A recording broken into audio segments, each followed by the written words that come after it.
stovyklose buvo pradžia, mes paraleliai dirbom tiek fiziniam rengimui, tiek taktikai įsivedinėjom, bet buvo tokiam funkciniam pasiruošimui, sakysim, aerobinė, anaerobinė ištvermė, galbūt nereikėjo taip tokio galingumo maksimalaus ar intensyvumo. Buvo ne taip intensyvumo, bet mes aikštelėje mokėmės irgi tam tikras sąveikas, susipažinom su gynybom, kaip mes ginsimės. Visą šitą, kaip ir sakiau, tobulinsim, o fiziniam jau artėsime prie kitokių intensyvumų, prie galingumo ir tų savybių. Aikštelėje, krepšinėje, aišku, dar prididinėsime taktinių variantų ir tobulinsim jau išmoktus. Pirma treniruotė buvo gera, aišku, tokia mums gal sunkoka diena, nes pirma diena ir čia svečių turėjome, ir jūsų dėmesys, sakysim, bet stengiamės koncentruotis į tai, ką turime į savo darbą, o visą kitą tai sakysim. Buvo atsisakyta 3 žaidėjų. Kas lėmė būtent šitą, būtent šitų vietos? Na, aš manyčiau, kad kaip ir aš jiems sakiau, gal jiems šiek tiek daugiau reikia laiko, kad pasiekti tą lygį ar tos, sakysim, rinktinės standartus. Mes kol kas laiko neturime ir buvo nuspręsta, kad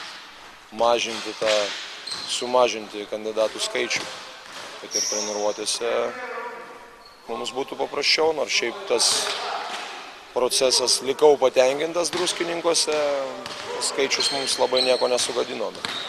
Bet vis dėlto, kaip mes turim eiti link to neišvengiamai. O kada turėtų paaiškėti tas pagrindinis sąstatas? Maždaug kada?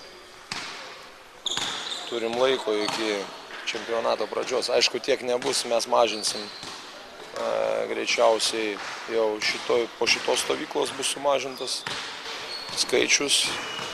Greičiausiai, bet jis sumažintas kiek. Nesiemu dabar taip konkretizuoti, bet greičiausiai turbūt mes 14-15 žmonių turėsime. Turit galvoje po stovyklos prieš rungtynės kontrolinės ar po rungtynių Klaipėdai? Gali būti ir prieš. Tai, kad FIBA Europe sumažino visą skaičių iki 12-14, tai čia jūsų planus kažkiek? Nu, kaip planas toks, kad planų neįtakoja, bet galvojom taip, kad